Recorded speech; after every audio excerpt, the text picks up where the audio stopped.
I'm Yaya, and welcome back to the Beginner's Playlist, the best easy watercolor tutorials out there on YouTube. My goal as a beginner myself was to wade through the plethora, plethora of videos and books out there to help the next person along on their journey find the truly easy videos. So that's my goal of this series. So if you've ever wanted to try watercolor but didn't know where to start, you're in the right place. No experience needed. Because as I like to say, let's have some joy in the journey, as the paint doesn't know what it's doing either. So let's talk about what we're going to cover today.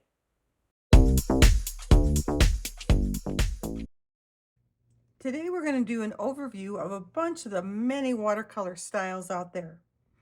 Think of it, if you will, as a sampler platter. But instead of potato skins and mozzarella sticks, it's creativity styles and maybe a few happy accidents. And none require perfection. Each style on the list will have a future episode dedicated to it, so don't think too hard on it today, but see if one sparks your interest in creativity.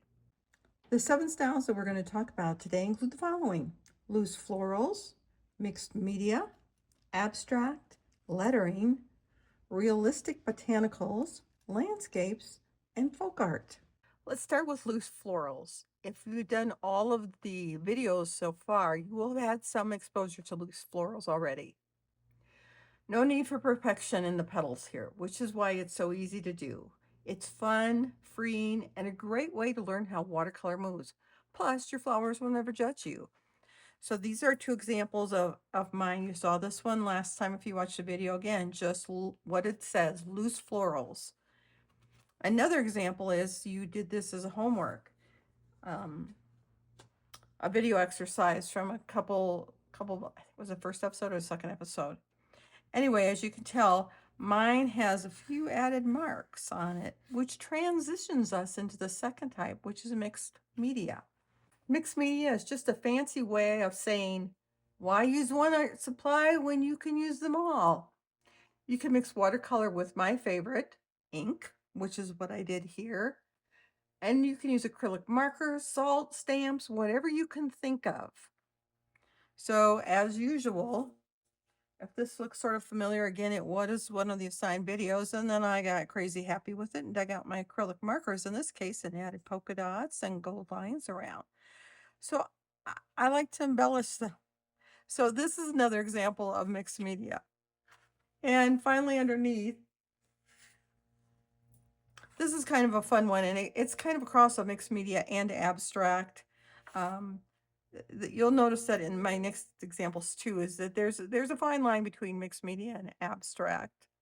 But this is a fun one, and this is actually one of the videos today. So next up is abstract. This is from one of my favorite books, and when we do the lesson on abstract, I'll show you the inspiration photo for that one. Again, bright colors, just an inspiration. It's not an exact replica of trees. And then this is a totally different style here, and this one is kind of interesting. Actually, it uses saran wrap, and that's going to be one of the videos when we do abstract. It gives you these cool bunchy things here.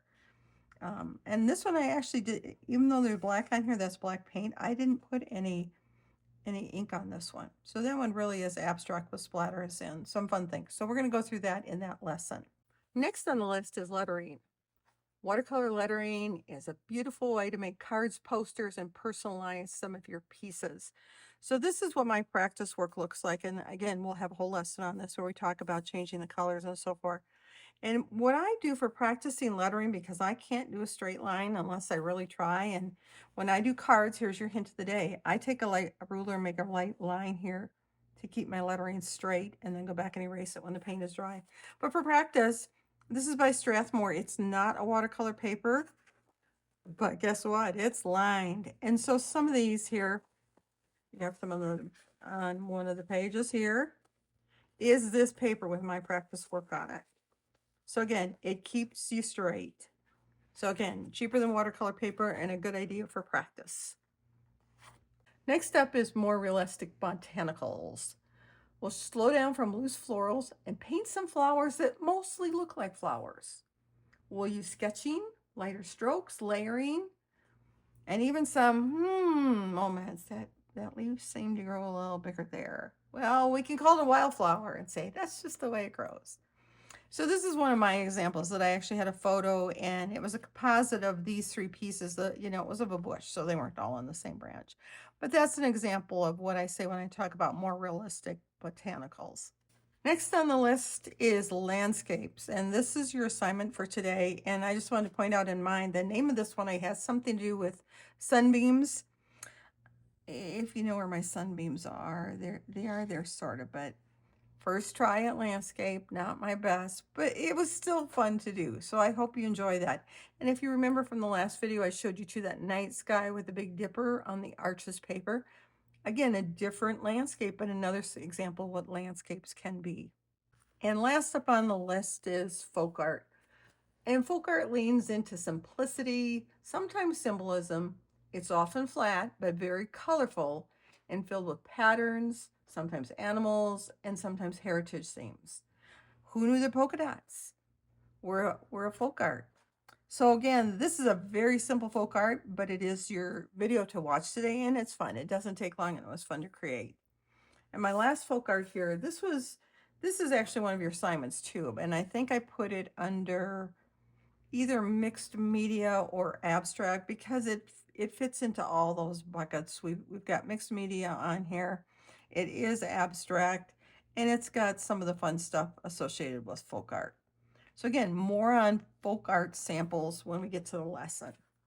On a side note, I do want to talk a little bit about color mixing. We haven't had a lesson on that yet, but just you'll hear the term when you over mix complementary colors, which are across the color wheel from each other, you will get a muddy color.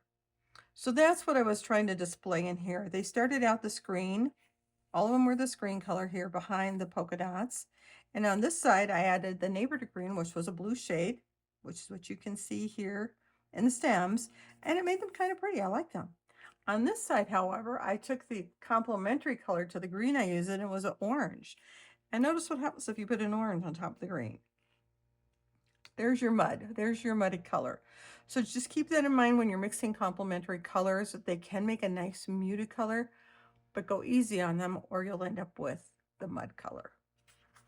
So let's talk about the best easy videos. The homework is a potpourri of styles, just like this lesson was.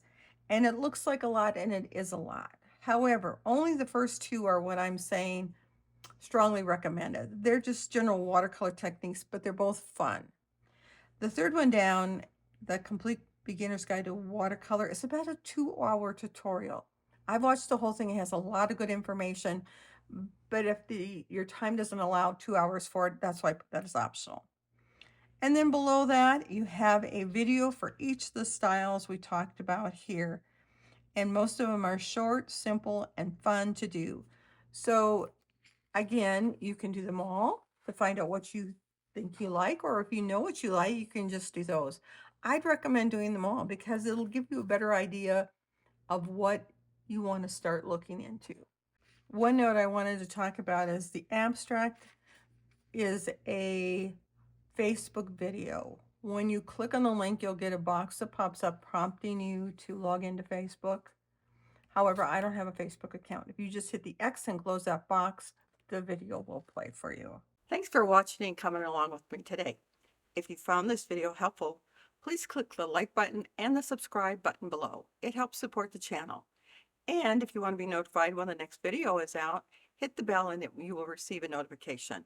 So as always, let's close with Yaya's Irish blessing. May the Lord bless you and keep you. May your heart be light, your colors bright, and may you find joy and peace in the beauty that you create. Until next time, bye.